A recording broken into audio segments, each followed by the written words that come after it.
Okay, we're going to look at how to lay out this carved turning. This is a console lathe. It started out the smaller block as say 4x4. It probably trimmed down to 3 3/4, 3 3/4, probably 32, 34 long for a console table. And we, of course, on the outside of that, we glued up some solid block. That's also, that's probably 1.5 inches, 1 3/4. I can't remember the exact size. And it, of course, on all 4 sides. And he's now going to trim it all down by hand. He's got a flat gouge, and he's going to go back and forth until he gets it roughed out to shape. At this point, he's actually scraping out the inside of his bell because of the detail. You'll see in just a minute. It's going to show the underside there just a little bit through the detail. So it'll have to be undercut, so to speak. You can see what it's going to look like when he gets through with it. That's one that's already been done. You can see the little carpet, the upholstery tacks that have been carved into the top, just above the bell, and they'll also be just below the bell also. It's a nice little detail. So what he's doing right now is he's going to start his guidelines. There'll be 8 to begin with. He'll start at the top, and he'll lay it flat, or either have a corner sticking at it straight up at 90 degrees to the perpendicular. And he does this by eye all the way, and Rocky's real good about that. He's very artistic. He's got a real good eye. To tell you the truth, when I do it, I have to make a mark at the bottom and a mark at the top, and then connect the two. And I'm probably a little bit slower than he is. But there's so many things that you do by eye like this, and as you progress through, you can see as you move along.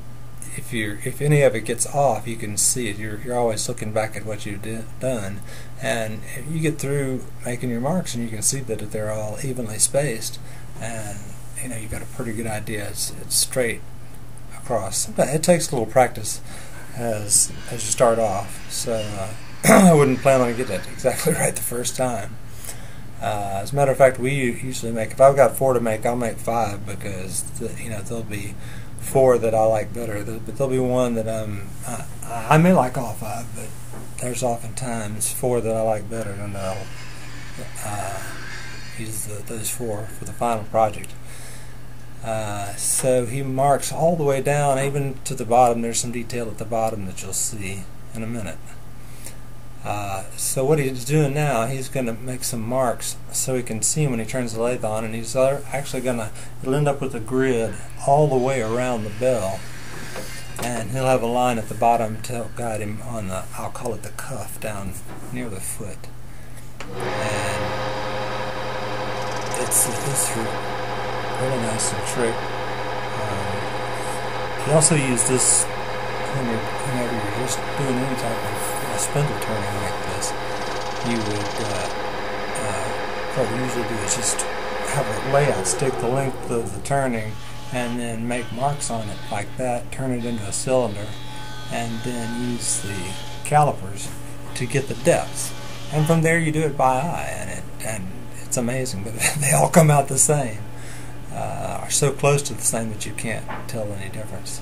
One of the things he's doing now, he's having to go back, and in between the main lines, the 8 main lines, guidelines that he did, the vertical main lines, or Wilkie vertical main lines, and he had to go in between those. And so all you really have to do is go in between. You don't have to hold it at any particular angle, because you can see that it's as you make your line that it's halfway in between. And if it isn't, then you change the line. So once he gets his lines made, he starts on the detail here. This detail, I'm probably not going to show it a little later on, but he actually takes a jigsaw and jigsaws this part out to begin with, to get those points, those little, which will be upside down arches, so to speak, like almost like a Gothic arch, but it more directly relates to the leaves, I guess, looking like a leaf. And of course he's doing the one half at a time. If you got caught in class for talking and you had to do write out 100 times "I will not talk," it would be like writing I will down the page. So you know, it's a production thing. It's pretty obvious. Now he's working on the bottom cuff there. He's just making his guide marks right now. He's not really doing anything more than that. I think you get a little bit better shot in a minute of the actual guide lines that he's making, the lines that will be he'll guide his chisel when he's in the next visit. In the next video we'll show the carving part of this. This one's dedicated basically to the layout. So now you can see that he's working on the leaves at the top, and as he works his way down, of course the leaves will be bigger. That's going to naturally work out that way because of the way the grid works out and the bell spreads out.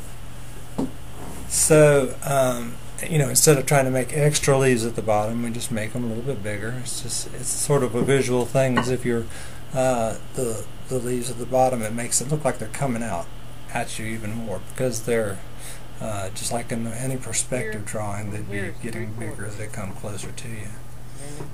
These lines right here are here he's doing the cuff. This is a reverse mirror image from the little arches at the top that point down. You see this a lot in design. You'll have a repeating motif, a repeating theme, a repeating detail in this case, and but you have to do something different with it.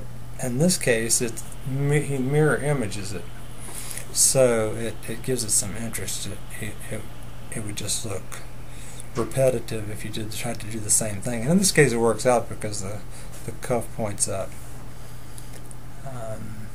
Again, there's a particular point I want to make about the leaves that he's drawing that you can't really see. Especially with anything in nature, anything natural, by necessity you'll see it overlap, and he draws it a little bit. You can't see it very well, but if it didn't overlap, it wouldn't look real. And I'll talk more about that as these videos go on. Thank you very much for watching.